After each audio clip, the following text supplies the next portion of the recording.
Hey y'all, so this is so exciting. I just love how things line up. So, if you listened to the last podcast, I was reminiscing or speaking about a time when there was supposed to be a boycott. It was supposed to be don't purchase from any of the big companies, Target, Walmart.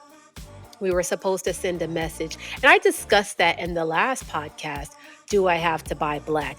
And as I was editing this podcast, I get a text message saying DEI boycott plan.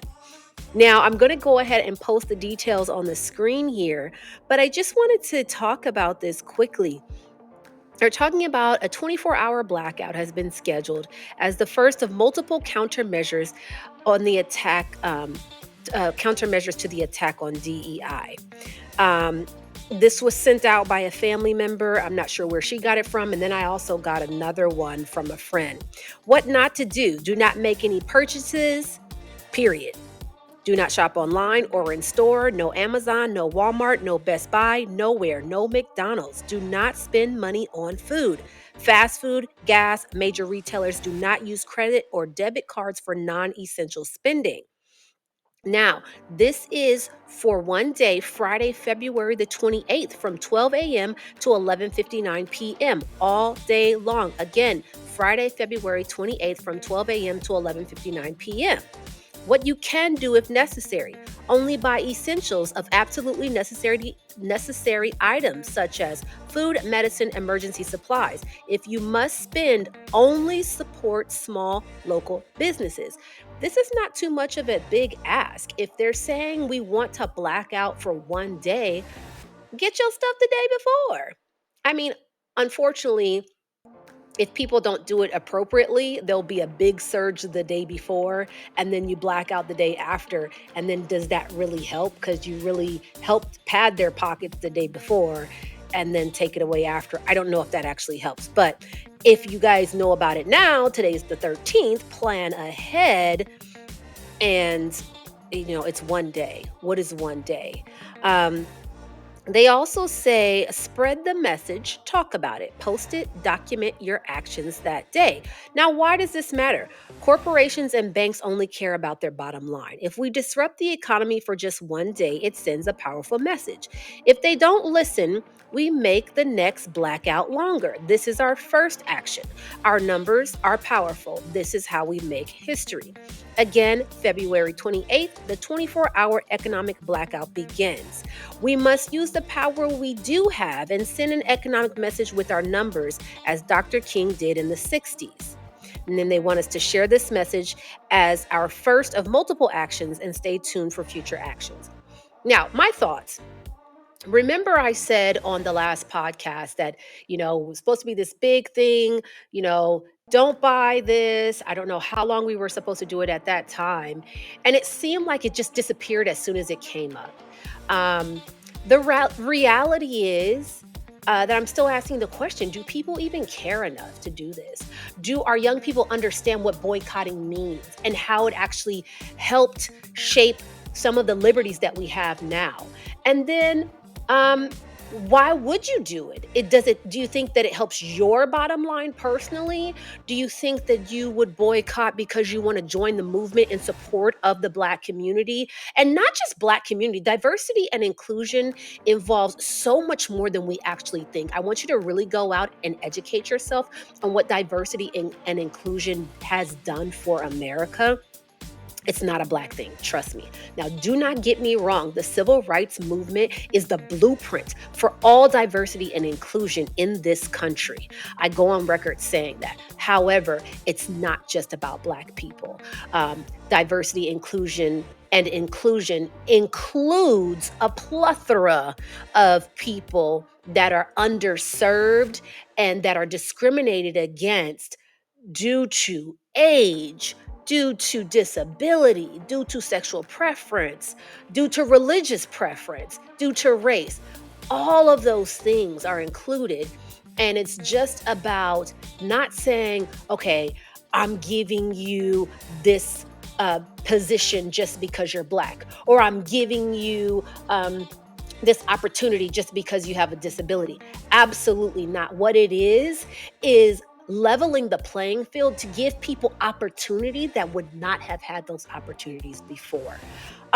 I don't know. I'm not going to lie. I don't know where I stand on this. I think that this is just banter. We always do this. We say, "Oh, we're going to come together, we're going to boycott." And a lot of times it's just talk. So I really would love to sit back and see how this is really going to impact the administration and what's going on right now.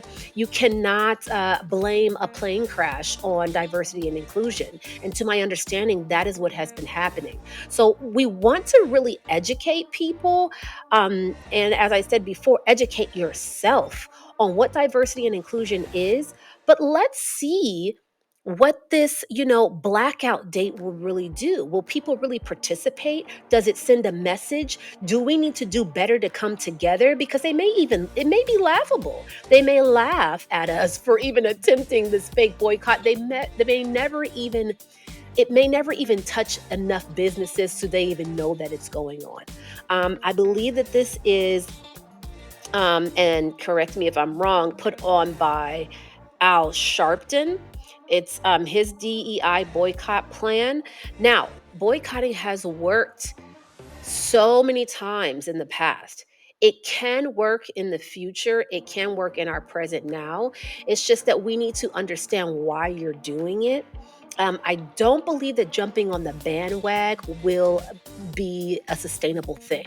If people just jump on it because someone says to do it and they don't understand what it's for, um, it's not going to be sustainable. So we'll see. But I just like how serendipitous this is. We just discussed this on the last podcast, and then I got this text. I'm going to go ahead and post that information. As a matter of fact, you should be seeing it across the screen now. And yeah, I mean, what are we going to do? I mean, buying black is the start of it. But how do you invest in yourself, build yourself up so you can invest in your community? And then, if you're an activist, is this something that you think will move the needle in the right direction? Let's talk about it.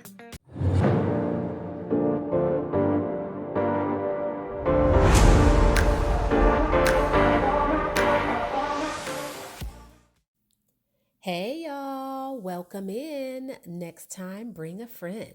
So let's get right down to it. You have joined the Questions That Keep Me Up All Night podcast. If you've got the invite and checked out the website, you know the spiel, so let's get into it. I am your host, Miss Y, and I'm excited to share today's conversation with you. As we kick off this new episode, I want to leave you with a powerful quote from Jim Rohn. Your income is directly related to your philosophy, not the economy. That's good. That's right, your mindset is the key to unlocking your financial potential. Before we dive into today's topic, let's quickly recap last month's episode. We explored the importance of supporting Black owned businesses and discussed 20 compelling reasons to do so. We also touched on the challenges of financial literacy and the frustration that comes with supporting businesses that don't quite meet our expectations. Today, we're continuing this series with a very special guest, a dear friend who inspires me to think more critically about my financial future. Get ready for a conversation that will challenge your mindset and empower you to take control of your finances.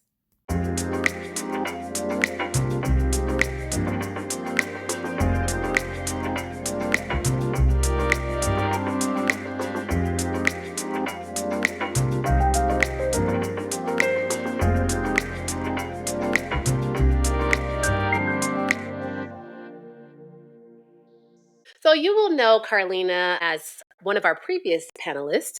She's been on the first two episodes of Questions That Keep Me Up All Night. And this is our part two of Why Should I Buy Black? I really wanted to bring her on to have this conversation about a Black woman starting businesses and also the importance to our community about understanding finance, understanding how to have a relationship with money and how to make your money work for you. So I'm going to go ahead and let you introduce yourself. Name, name, your occupation, what you want people to get out of this conversation. Well, thank you for that lovely introduction, Miss Y.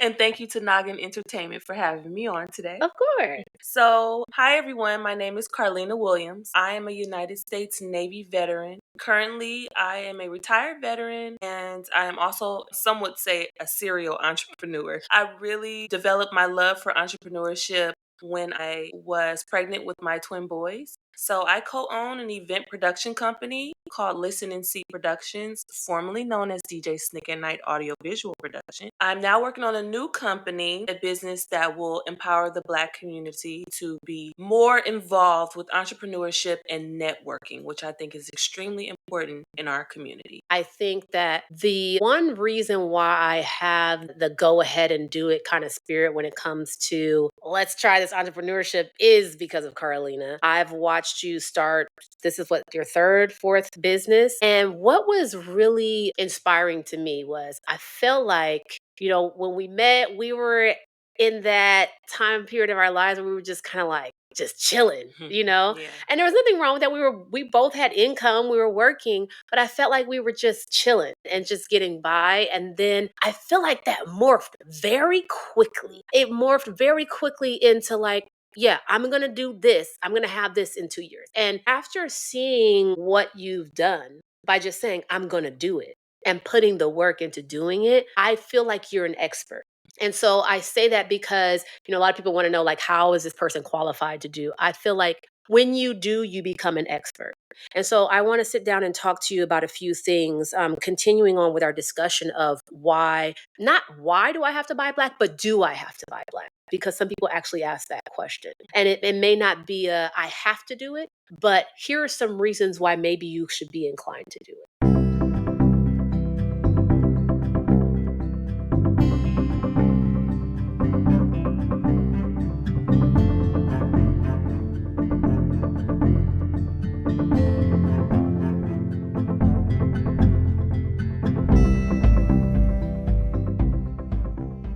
So, I want to talk about your entrepreneurial journey. What inspired you to start your business, this venture business in finance, financial literacy, and understanding how a relationship with money can help you? What brought me to this point? Yes. Well, to be honest, when I initially had the thought of becoming an entrepreneur, which was when I became pregnant with my twins, my boys, which I didn't know were twins at the time, but that's another podcast. It was really important to me. You know the saying, you feed a man, he'll eat for a day, but you teach him how to fish, he'll eat for a lifetime. Right? Maybe I didn't say that correct, but you get the gist. I really wanted to learn how to fish.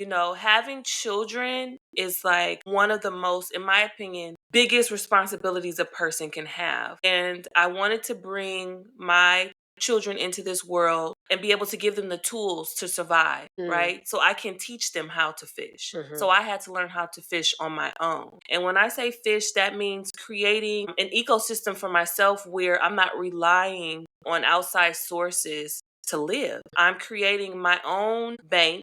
I'm creating my own way of living under my roof, and it can be regenerated, right? So the financial literacy was important because I needed to know how money worked. A lot of us in our community, we don't understand how the dollar works, how it circulates or the lack thereof, and the impact of that. So I understood that I needed to know how money worked so that I can learn how to maximize it. And once I learn how to do that, I could teach my children how to do that. So now they can grow up and it won't be this anomaly to them. It won't be this foreign idea of, I don't really know how to make my money. Let me just get a job or let me just kind of roll the dice. I wanted to create beings who knew the importance of becoming producers.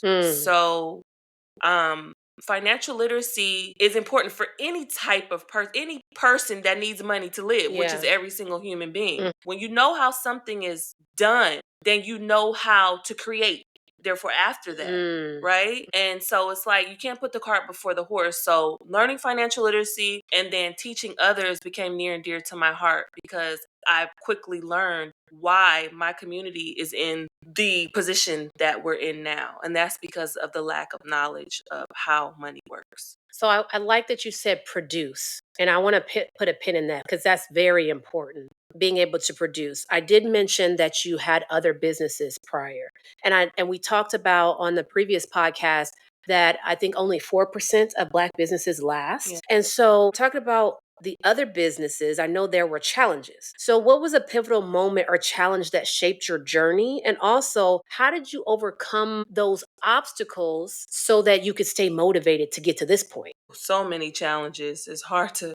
just focus on one. What stands out in my mind, previously I owned a juice catering company. Fresh juice, we made our own fresh juice in-house. And the challenge of that company was it was very laborious. Okay. I didn't at that time understand how important outsourcing was. And as an entrepreneur, a small business owner, right? Because there's levels to entrepreneurship. But as a small business owner, when we're first getting into starting businesses, we're like, "Ooh, I want to be the talent." You want to do all the things, Mm. but there's only so much time in a day. And then you have children, or you're in school, or you have a full-time job, you have a household to take care of. There's only so much time in a day. So one of the biggest challenges for me was splitting my time and actually being able to be successful at my business while still being successful as being a new mother, being a student, all of that. So I think that becoming an entrepreneur is more than just being the talent, just creating something. It was important for me to learn how to create a system. And that's what I learned from that challenge is that it's important to create a system Right. so that you can maximize your time. And you can become successful at your business and still be successful as a mother or a caregiver or whatever titles that you have and not fall short. So yeah, again, just the labor, the intensity of the labor, it being so time consuming, those were the biggest challenges for me. And once I was introduced to someone named Robert Kiyosaki, which some of you may have heard of, it helped me understand how important systems and processes were. And that's when it clicked to me that I need to learn to outsource these needs that I have in my business and not think that I have to do everything on my own. What outsourcing is, for those of you who don't know, when you are a business owner, you wear many hats, right? Say if you're a company who you want to rent party houses and chairs to people. If you don't have the money to buy inventory of chairs or party houses, you will then source a company that's already established, that already has the tables, the chairs, the party houses, and contract with them. You have a client who wants 50 chairs, you only have 10 chairs. Well, you go to outsource to another company who's already established for that additional 40 chairs, create a contract with them, and now you have your 50 chairs to rent out to your client. So really being strategic and developing a quote unquote team, and creating those systems and processes for yourself. That was my biggest takeaway from that challenge. I want to touch on something that you said for Robert Kiyosaki, right? That's Rich Dad, Poor Dad. It is. The reason why I want to touch on that is in order to get the benefit of that, you have to read. I want us to really take a second real quick to talk about this, this instant age, the social media age, and also, we're talking about our community. Within our community, it's not cool to read. I don't believe that in the school system, they're pushing children to read. And even for someone who says, okay, I want to be an entrepreneur, but I don't read. What do you tell someone who says they don't read? How are you going to get the information? So what is the importance of really reading in business? I mean, anything that you're trying to learn, you're gonna have to pick up some sort of literature. That's where all the information lies. I mean, now we have audiobooks, we have ways of reading but not reading, and that's fine. That's totally fine. But when you're out there doing business with people, I mean, I know a lot of you have heard your teachers or your parents or your guardians say,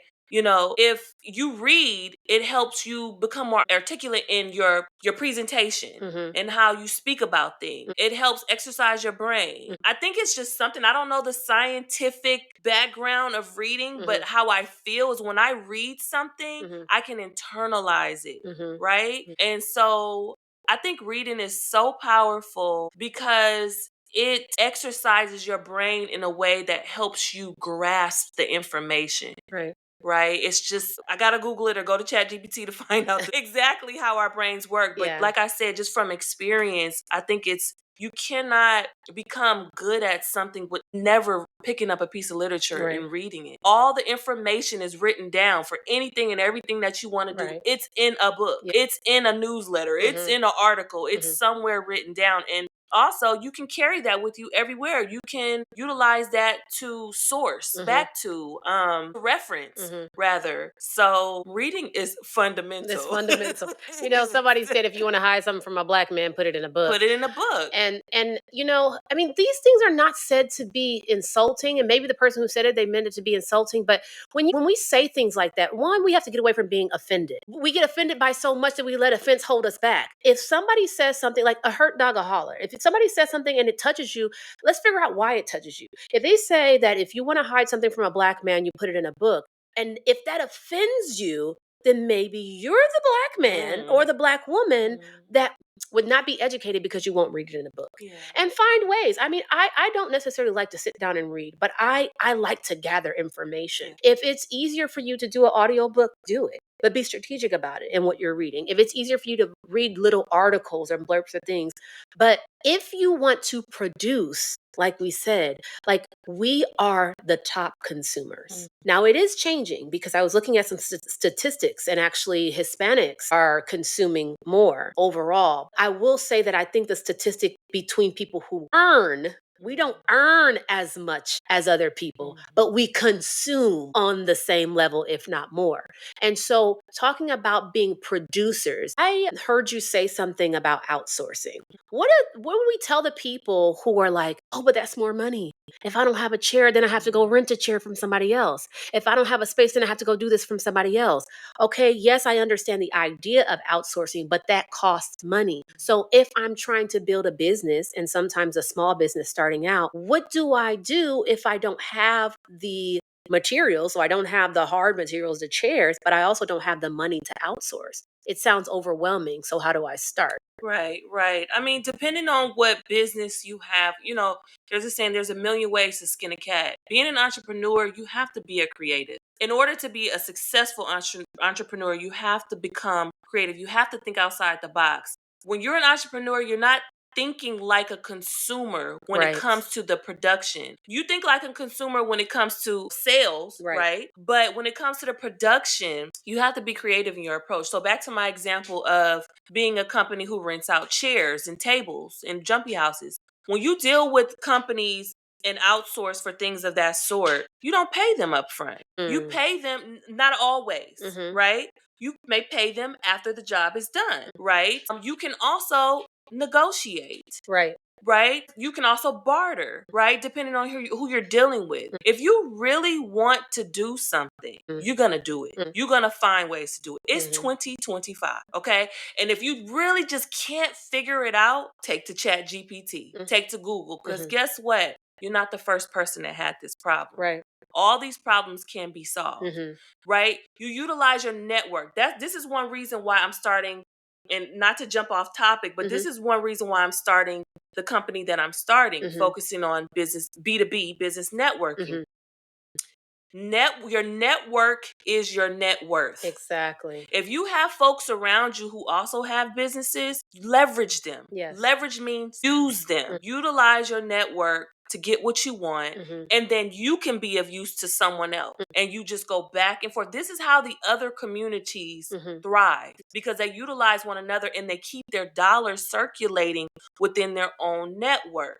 So you get out there, you go to workshops, you go to meet and greets and socials and networking events, and maybe at the next podcast, I'll plug my event so you guys can show up. But you go to things like this and you step, even virtual events, look on Eventbrite, find things that are within your industry or just general business networking. Right. Start to meet people. And this is why reading comes in, because now you're able to articulate yourself. The more you read, you're able to have to start conversations. You're able to be a part of conversations because now you're educated on current events or innovations and etc. Right. But you go out to these events and you meet people and you create a contact list, or as the old folks would say, Rolodex. And you build these contacts so that now you can source.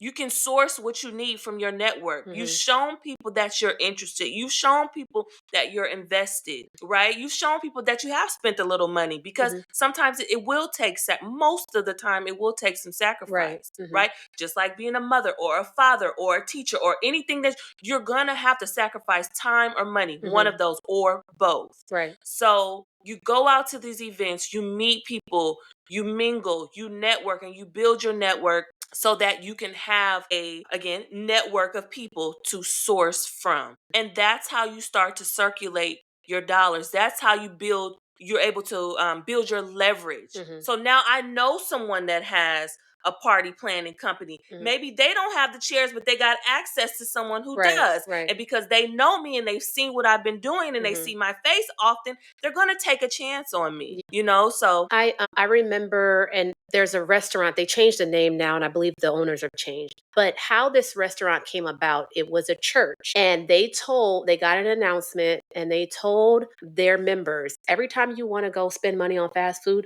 put that money away. And it was for just a certain amount of time.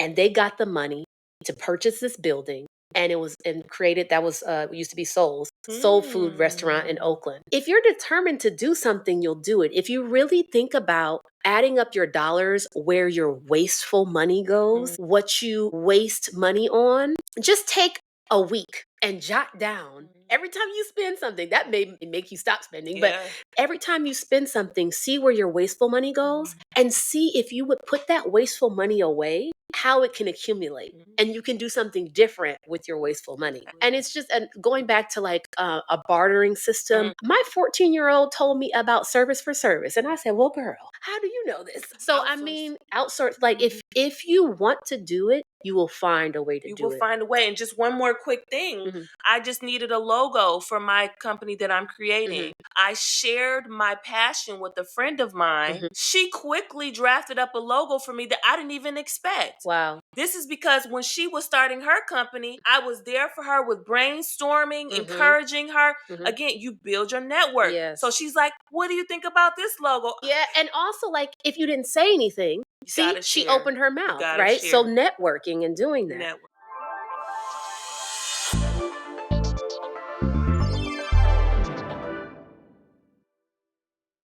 So I'm gonna ask you a few questions about your understanding of mistakes that people make in finance. So what are some common financial mistakes that entrepreneurs or even just individuals make if they're not an entrepreneur yet? What are some common financial mistakes that you believe people make? I think credit is at the top of the list for this one. In our community, the Black community, and others, but let's focus on us right now. We have not been given really good information when it comes to credit. And let me tell you, credit is more important than a dollar. Let's argue. You can't buy everything with cash. Wow. You can't. You can't. The more you climb the ladder,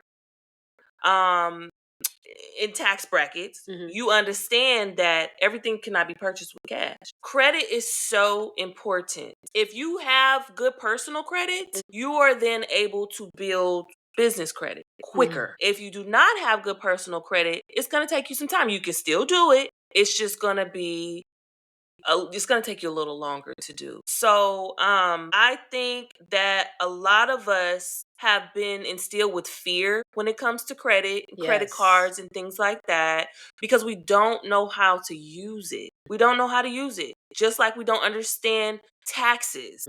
Like we don't understand the law, tax law. We don't understand these things, so we shy away from it, which is human. It's understandable. You gravitate towards things you know. When you don't know, it's like out of sight, out of mind. So I think credit is on the top of the list when Okay. it comes to, yeah. I have two more questions about finances, but I want to keep that at the forefront. We have this word produce and also what you don't understand, Okay. because there's two things I want to ask you about that. Can you share a valuable lesson or tip for managing finances effectively? For managing finances effectively? Well, it's important to have a savings account. It's important to always pay yourself first. Mm. And when I say pay yourself first, you need to be investing in self, Mm. right? Whether it be a 401k, whether it be an IRA, Roth IRA, whether it be putting money away in a piggy bank, Mm. when you get paid, you need to think about your future every Mm. time you get paid, not just focusing on the present every time you get that direct deposit. Making sure that you're thinking about later is chess, not checkers. Mm. You're lining yourself up so that when you look back in 10, 15, 20 years, you'll be proud of yourself for thinking about self first. Mm. Because now I don't have to work as hard as I did 15 years ago because I thought about me 15 years ago. Right. So I think it's important that, like I was saying, savings and or, which both is important, paying yourself first in addition to the savings. Mm. That's important. Investing is kind of in conjunction with this, right? Depending on how you're paying yourself, but investing is so important because again, it's chess, not checkers. We want to think about down the line. We're not always going to be so young. Yes. We're not always going to be so able. We're not always going to have the patience, the Hmm. strength, Hmm. the time. So thinking about your later on, your future is really, really, really important every time that direct deposit hits. That's a word, because it's hard. It is. It's hard. Well, it's a mindset. Right. It's a mindset because you think after that pay period is over, now you in the next one and you'd have forgot about the last one. It goes like that. Yeah, yeah, yeah. And this doesn't matter. I mean, you start off with a small amount if you work with what you got, Mm. but then it also builds confidence because then you're going to see that build up and you're Yeah. going to be so proud of yourself. Then you're going to be willing to be more sacrificial Yeah. and say, you know what? Mm. I put $20 away for a Mhm. year. Now I'm going to do 40 Mhm. because wow, look what I did. Yeah. And this could be doubled next year. Yeah. It's a mindset for yourself. You know? So what's important to you? What's important, yeah. What I noticed when you talk about that, I had a bill that I got a little behind on, and I think it was a little under like 3 grand, or maybe a little like 2 grand, somewhere around there, right? And I made an arrangement with them, like, hey, I'm behind, whatever. I made an arrangement, and I had to pay $150 every 2 weeks. And it's like, you have to, because you made this obligation. That thing went down in no time. Mm. And I thought about it. And I was like, and I'm mad that I'm paying $150 every 2 weeks. But I'm like, wait a minute. If I got that bill out of the way that quick, first of all, I hate not paying my bills. But I used to have this mentality that I don't have this big sum, so how am I going to do it? So then you put it off. Yeah. But if you can break it down like that, and you can pay these people that amount of money, I'm done. I'm Yeah. done. And I'm like, what? I'm done. So wait, what if I put $150 away for me every 2 weeks? It would accumulate in no time. no And it time. doesn't seem like a lot. And it's actually, in the big scheme of things, not a lot, but it's better than It's nothing. absolutely better than nothing. So imagine exactly. that. Yeah. Imagine that. It's a mindset. You know, it's a mindset. It's a sacrifice in a sense, but it's for you. Yes. It's a mindset. Yes. Who And am I would you just? sacrifice for everybody else, but not for yourself? Yes. Because when you look back, like you said, those 15 years later, you can put your hand out all you want, but who's going to help you then? You got to help your older self. Nobody cares about your money more than you care about your money. 100. Okay. Okay. Here's the last question about some financial wisdom.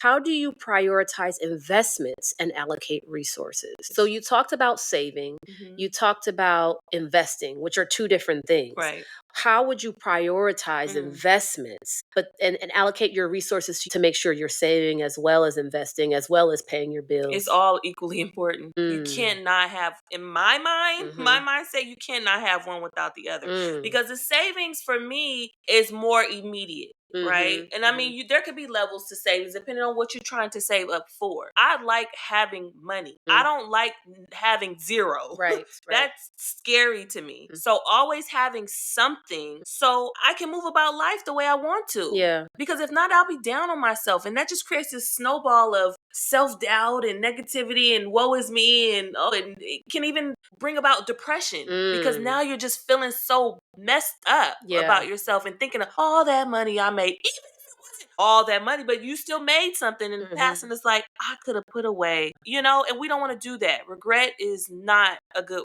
space to be in. So I think saving and investing is Mhm. equally important. Mm. There is no hierarchy when it comes to those. Investing typically is for the long run, Yeah. right? A Mhm. year or more. So again, it's chess, not checkers. In Mhm. a year, I want to be able to multiply my money, or I want to see the fruits of my labors Mhm. in a year. So Mhm. in order to do that, I have to put it away somewhere where I can't touch it, Mhm. i.e. stocks. I And have where it stocks. grows. Right. Right, because investing is not, it's different, like, Than than saving. Well, savings. it depends. Savings Some accounts, savings can grow, right, but but investing is a mhm. more substantial way to grow your money. Okay. So, like I was saying, stocks is a great way to invest your money. You don't touch it; you just let it grow, Mhm. and that's another. Say that one more time. Uh huh. You You don't don't touch it. say that one more You time. don't touch Say it. that one more Ah, time. ah, ah. You don't Don't touch touch it. it. You let it You let it grow. grow. See, in the back of my mind, I hear my nephew saying, "You get your money, you save your Money. money, You you invest invest your your money money, and and you you give some give some away." away. Yes. Girl, she been teaching these boys since young. That's what we're trying to do. Like, it's never too late to learn. It's never too late to learn. Never. So before we wrap up, talking about produce, I think that word is very important. And then also, sometimes we don't have the know-how. And I want to go into that as far as mentorship, right? I think that in any industry or in anything you do, mentorship is very important. Right. So if you don't understand and you don't know, yes, you can go to YouTube, you can go to those things, but what is your idea on mentorship for people who only know how to consume and they don't know how to produce? And for us to keep money in our community and for us to grow our communities, we have to have a producer mindset. Sure. So how does mentorship fit in with that? And also kind of with your business that you are going into now, I believe that there's a mentorship component. Man, mentorship is like you can't do what you don't know. Mentors are essential to growth in any area of life, whether you're a basketball player, you're a chef, it doesn't matter. You need to place yourself in environments, acquire relationships with people who know more than you so that you can know more. Mhm. For me, I think it started with YouTube. I was thirsty and I just needed to know some stuff. And then it snowballed into me going out to networking events, meeting people, talking about what I want. A lot of people say, "Oh, don't tell people your dreams. Don't tell people your dreams." I am so not for that statement. People make business happen. Mm. People circulate money. Mm. So you have to share. Now, you share it with the right people. Right. You share it with people who are like minded, Mhm. people who support you, people who are doing things with their lives, not naysayers, Mhm. right? Or not people who don't have much going on because they don't, I mean, what are they going to tell you Yes. realistically? But again, started first with social media for me, then going to networking events, people would have like the Robert Kiyosaki workshops. He was never there, right? But he has a system. Mhm. He sends people out, teaches them about his programs. Like-minded people are there. After the event, I kind of lock eyes with folks or connect with other people because I went to all these events by myself. Mm. Connect with people. Whoever I connect with, I get their information. Mm. I converse with them. Mhm. And if they know more than me, Mhm. I take them out for lunch. I buy them lunch or a Mhm. coffee or a Yeah, tea yeah. to show them that I'm invested. I'm thirsty. I am investing in you Mhm. to show you that I want this. Mhm. I want to make your time worth it sitting Mhm. down with me. A lot of people love to help. Yeah, they do. Oh my Yeah. gosh. A lot of people love. That's how you know that you're doing something good with your life when you're able to help another person. So Yeah. I would definitely suggest to not be discouraged by putting yourself out there. You will rarely find that when you go to events like this that are entrepreneurship centric or what have you, people don't want to help you. You Yeah. know, I would only say people who don't know much, they might be a little timid because they don't know anything. Yeah. But you kind of fish those people out who you see, they know a little something, and acquire mentors that way. But you can't do what you don't know. So for me, over the years, going out to these events, becoming stronger in my conversation skills, becoming more confident with myself and who I am, enables me to talk to people. It enables me to relate to people, to not be so uptight about worrying about how I look or what people are going to perceive me as, or people think I know enough or do enough or have enough. No way. You are your biggest critic. People are not worried about all that stuff. I promise you they're Yeah. not. Yeah. So you look your best, you get out there, you be kind to folks, and you be inquisitive. People love inquisitive minds. People love to talk. Yes. They love to talk about themselves and their Yes. accomplishment. Maximize on that. And yes, Robert Kiyosaki, Dr. Boyce Watkins is another one. He helped me homeschool my children and teach them financial literacy. I found these people online, on social media. So now in today's time, it's really easy to acquire mentors, even if you don't personally know them. Okay. We call them virtual mentors.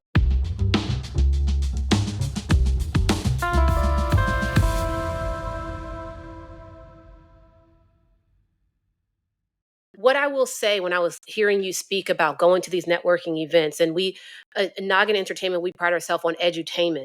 If you want 2025, 2026 to be your years of like this, I'm just going to really step out and do this. Stop worrying about what concert you're going to.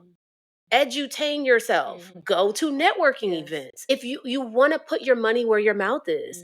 I'm not saying concerts are bad. I'm saying if this is what you want, and maybe you don't want to be an entrepreneur, maybe you want to invest in somebody, or maybe you want to learn how to support somebody. Whatever it is that you can bring to the table, find out what networking event you need to be at, whose podcast seat you need to be on, and pay to get some edutainment. Lastly, what do you think are the predictions for the future of your industry? Now, finance is a huge industry and there's so many different things, but you're more in mentorship for a specific group of people so that they can be more literate. How do you think that's going to go in the future? Is it necessary? To me, I feel like it's necessary even more now than any time with the administration that we have now that is basically saying, all right, y'all, pick yourself up by the bootstraps. And it's like, we can philosophize and discuss that all we want to, but it's time for creativeness. It's time for get out and do it yourself. So how do you think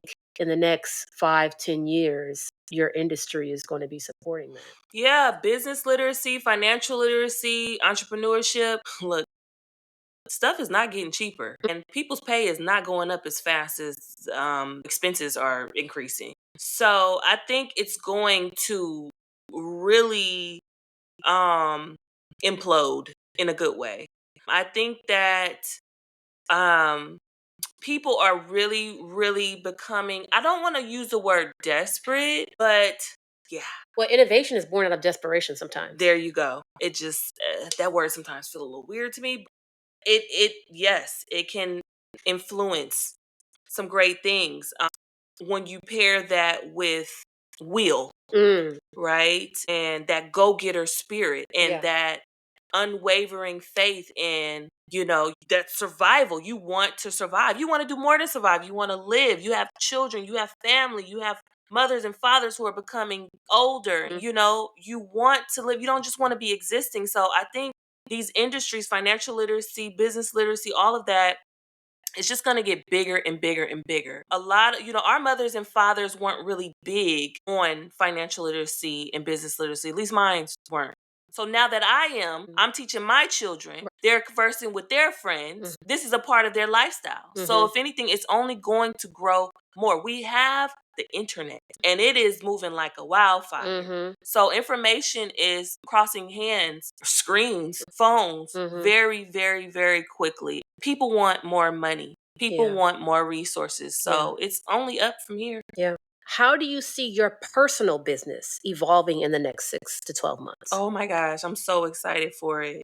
Going hand in hand with what I just said, people are waking up.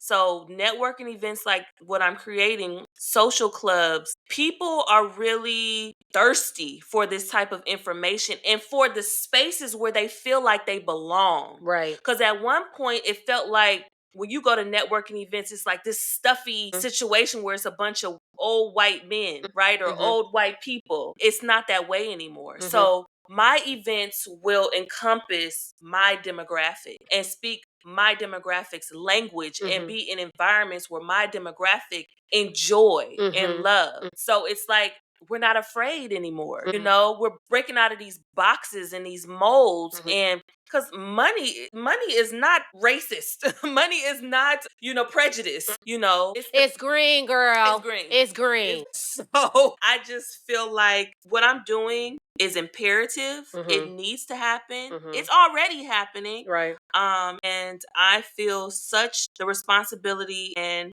I feel so grateful to have the will and the courage and the passion to do this to help others and essentially help myself. Right. So we are going to have Carlina back here. We're not going to complete this series yet because there's so much to unfold in the series about financial literacy, about entrepreneurship, about buying black or not. But I do want to make a point for you guys to look at the website because I'm going to have some announcements about Carlina's business coming up and some networking events coming up. And I want you guys to be a part of that. If there's any questions that you have concerning the programs that she has coming up, email us, put it in the chat. I want to ask you any final advice or words of wisdom for listeners. And when I say listeners, some people are listening to this just because they're friends and family. What do you tell people who don't even really have a desire to own a business, be an entrepreneur, but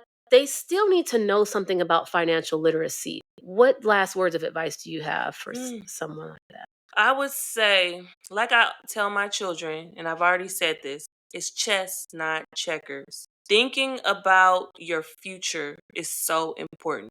It's important to stay in the present, to be happy, but it's also important to think ahead because what do you want out of this life? Is comfort important to you? Is happiness important to you? Is accessibility to all the things you like and love important to you? I mean, how important is you to you? So pay yourself first. Whether you have a job, whether you have a business, or both, pay yourself first. You heard it here first. Pay yourself first. And until next time, I'm Miss Y. We're here with Carlina Williams, and we will be bringing some of her projects to you guys. We got to support each other. Thank you so much for listening, and I'll see you next time. Bye. Bye.